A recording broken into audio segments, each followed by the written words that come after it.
ሰላም እንዴት ናችሁ? ዛሬ የአሜሪካ ፕሬዝዳንት ስልጣኖች ምንድን ናቸው? የአሜሪካ ፕሬዝዳንቱ ኤግዜኪዩቲቭ ነው እንደምታውቁት፣ ህግ አስፈጻሚ ነው። ለህግ አስፈጻሚው ለህግ አውጪው ወይም ደግሞ ሌጂስሌቲቭ ለኮንግረሱ ለፕሬዝዳንቱም ወይም ፕሬዝዳንቱ የህግ አስፈጻሚው ቁንጮ ቢሆንም በሱ ስር ኢንስቲትዩሽኑ በሱ ስር ነው ያለው የህግ አስፈጻሚ። እንደገና የህግ ተርጓሚ ወይም የፍርድ ቤት ጁዲሽሪ ሱፕሪም ኮርት ማለት ነው።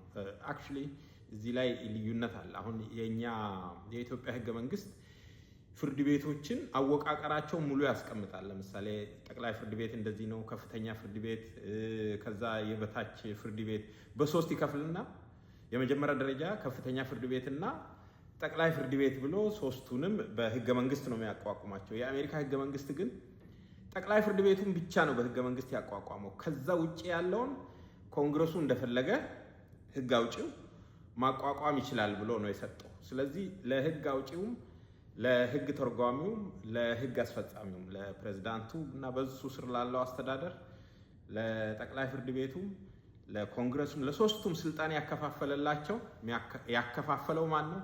ህገ መንግስቱ ነው።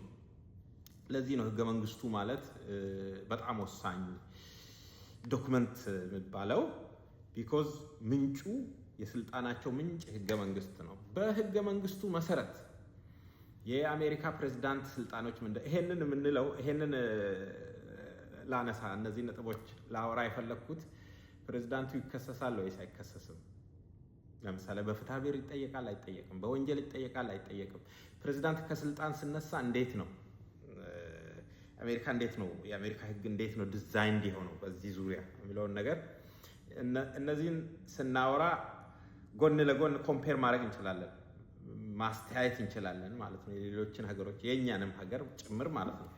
ስለዚህ ስልጣኖቹ ምንድን ናቸው? ዋና ዋና ስልጣኖቹ ብለን ስናይ ስልጣኖቹን በሁለት እንከፍላለን። በሀገር ውስጥ ያለ ዶሜስቲክ ስልጣኑ ምንድን ነው? ዶሜስቲካሊ ከሀገር ውጭ ደግሞ ስልጣኑ ምንድን ነው? ላይክ ፎረን የውጭ ግንኙነት ላይ ወይም የውጭ ስልጣኑ ምንድን ነው? ዶሜስቲክ ስልጣኑ ምንድን ነው ብሎ በሶስት እንከፍላለን። የመጀመሪያ ስልጣን ብዙ ጊዜ አንደኛ ላይ የሚመጣው ፓርደን ፓወር ይሉታል። ይቅርታ የማድረግ በፌደራል ወንጀሎች ለተከሰሱ ሰዎች ይቅርታ የማድረግ ስልጣን የፕሬዝዳንቱ ነው።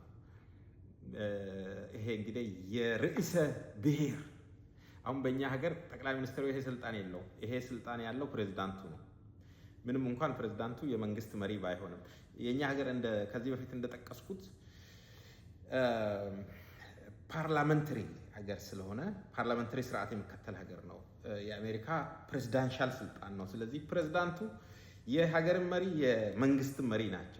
ይሄኛው በሀገር መሪነት የመጣ ስልጣን ነው ማለት ፓርደን ፓወር ይባላል። አንደኛ ፓርደን ፓወር ይቅርታ መስጠት። ትራምፕ አይታችሁ ከሆነ ከዚህ በፊት እሱ በምርጫ ተሸንፎ የሚወጣ ጊዜ ምርጫውን ተቃውሞ ቤተ መንግስት ዋይት ሃውስ መጥተው ዘለው ሲገቡና ከህግ አስከባሪዎች ጋር ሲጋጩ የነበሩትን ያኔ የታሰሩ ሰዎችን አሁን ከ5 ዓመት በኋላ ተመልሰው ሲመረጥ ለነሱ ይቅርታ አድርጎላቸዋል፣ ተፈተዋል ማለት ነው በይቅርታ።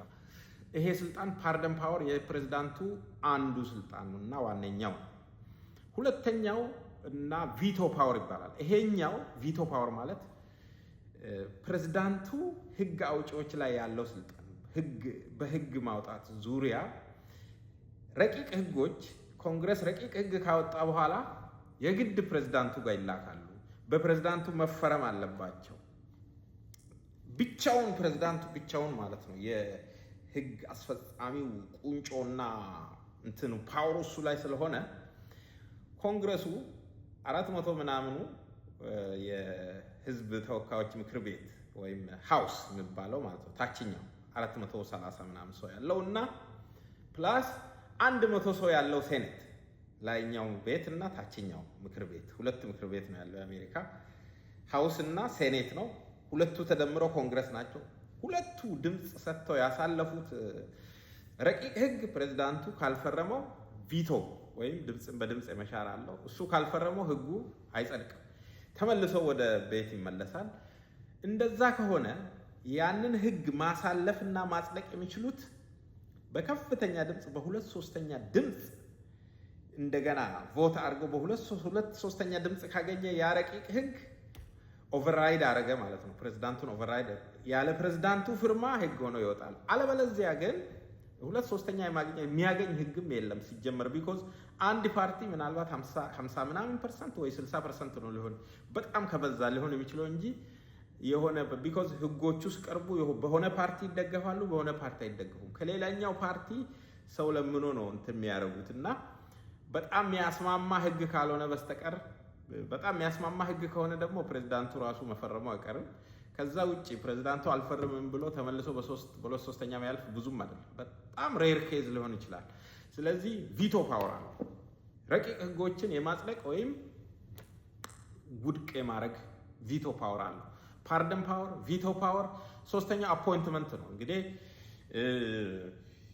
ጀስቲስ የሚባሉት በዚህ ሀገር ጀስቲስ የጠቅላይ ፍርድ ቤት 9 ጀስቲሶች ጀስቲስ የሚባሉት 9 ናቸው። የጠቅላይ ፍርድ ቤት ዳኞች 9ኙን የመሾም ስልጣን ለሴኔት አቅርቦ ካጸደቁለት የመሾም ስልጣኑ የሱ ነው። አምባሳደሮችን ለመሾም የራሱን ካቢኔዎች እና ሌላውንም የህግ አስፈጻሚ ወይም የኤግዚኪዩቲቭ ስልጣን ኦፊሰሮች ወዘተ ሴኔት እያቀረበ እያጸደቀ የመሾም ስልጣን ከዛ የማባረርም ስልጣን የራሱ ነው። ካቢኔና ምናምን ብቻ አይደለም። ባይዘዌ በህግ አስፈጻሚው ስር ያሉ ኤጀንሲዎች አሉ። ለምሳሌ በእኛም ሀገር ምንድነው ኮርፖሬሽን አይደለም ሶሪ ባለስልጣን ኤጀንሲ እና ምንድን ናቸው እነዚህ? አሁን ለምሳሌ የኤሌክትሪክ ምናምን ባለስልጣን ቴሌኮሙኒኬሽን ባለስልጣን ነው።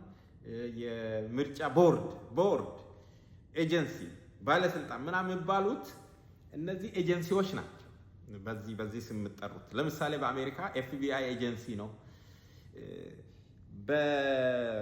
በህግ አውጪው ነው የሚቋቋመው። ስልጣኑ ምኑ በኮንግረስ ነው የሚቋቋመው። የሚመራው ግን ማን ነው?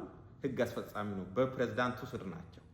ስልጣን እነሱ ላይ አለቃ የሚሾመው አቅርቦ የሚያሾመው እንትን የሚለው ኤፍቢአይ ይሁን ሲአይኤ ይሁን ብዙ የአካባቢ ጥበቃ ኤጀንሲ ኢፒኤ ይባላል፣ ኢንቫይሮንመንታል ፕሮቴክሽን ኤጀንሲ። ብዙ አይነት ኤጀንሲዎች አሉ። እኛም ሀገር እንደዛ ብዙ ኤጀንሲዎች አሉ አይደለም። ለምሳሌ እንደ ምርጫ ቦርድ አይነቱ በህገ መንግስት የተቋቋመ ነው። ግን ሌሎች በህገ መንግስት ያልተቋቋሙ በየጊዜው ህግ አውጪው የሚያቋቁማቸው ኤጀንሲዎች አሉ። እነዚህን ኤጀንሲዎች የመምራት እነሱ ላይ ሹመት የማድረግም ሹመኞቹንም ከስልጣን የማንሳት ስልጣን የፕሬዝዳንቱ ነው። ፓርደን ፓወር፣ ቪቶ ፓወር፣ አፖይንትመንት ፓወር። ከዛ በኋላ ትልቁ ደግሞ ኮማንደር ኢን ቺፍ ነው። የጦር ኃይሎች ጠቅላይ አዛዥ ነው። ስለዚህ ይሄ በጣም ትልቅ ስልጣን ነው። በእኛ ሀገር የጦር ኃይሎች ጠቅላይ አዛዥ ጠቅላይ ሚኒስትር ነው አይደለም። ቢኮዝ ይሄ የመንግስት ስልጣን ስለሆነ የጦር ኃይሎች ጠቅላይ አዛዥነት ስልጣን የፕሬዝዳንቱ ስልጣን ነው። ባይዘ ፕሬዝዳንቱ ለምንድን ነው አሁን በአሜሪካ ህገ መንግስት ጦርነት የማወጅ ስልጣን የኮንግረስ ነው።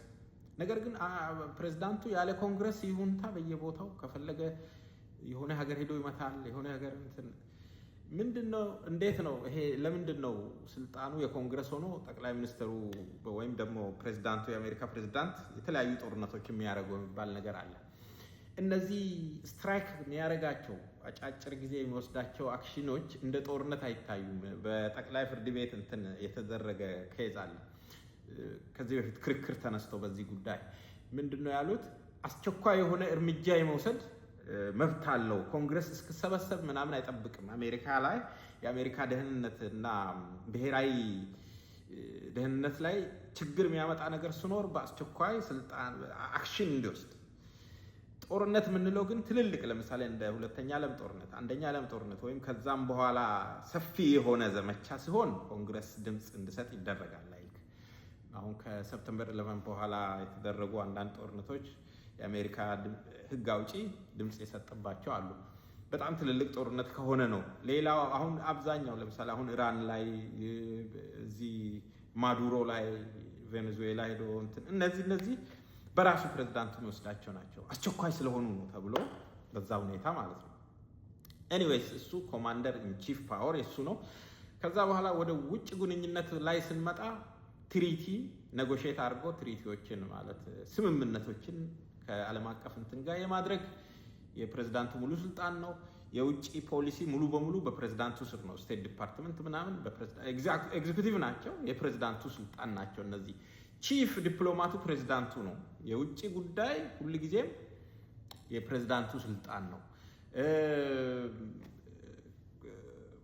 ትሪቲዎችን የማድረግ ትሪቲዎችን ግን በኋላ አምጥቶ በሴኔት ማጸደቅ አለበት እንጂ ትሪቲ የማድረግ ስልጣኖች የፕሬዝዳንቱ ስልጣኖች ናቸው። እና ከዚህ በመመለስ እንግዲህ ፕሬዝዳንቱ ስልጣኖች ይሄ ከሆኑ መቼ ነው ከስልጣን የሚወገደው? ለምሳሌ ኢምፒችመንት የሚባል ፕሮሰስ አለ። እንዴት ነው ኢምፒች የሚደረገው? አንድ ፕሬዝዳንት ከዚህ በፊት ኢምፒች በኮንግረስ ላይ ሆነው ሴኔት ላይ ሳይፈረድ ትራምፕ ራሱ በመጀመሪያ ዙር ሃውስ ላይ ኢምፒች ተደርጎ ኢምፒችመንቱ ሃውስ ላይ ሃውስ ድምፅ ሰጥቶ በድምፅ ብልጫ ኢምፒች አድርጎታል። ኢምፒችመንት ግን ደረጃ አለው። ወደ ሴኔት ሄዶ ደግሞ በሴኔትም በ2/3 እንትን መሆን አለበት። ከዛ ከስልጣን ይወገዳል ማለት ሪሙቫል የሚባል ሴኔቱ በ2/3 ድምፅ ኢምፒች ካደረገው ሴኔቱ እንደ ፍርድ ቤት ሆኖ ነው የእሱን ጉዳይ የሚያጣራው እና ይወገዳል። እና እሱ እንዴት ይሆናል ብለን ደግሞ ቀጥለን የምናየው ይሆናል ማለት ነው። እሺ፣ መልካም ጊዜ።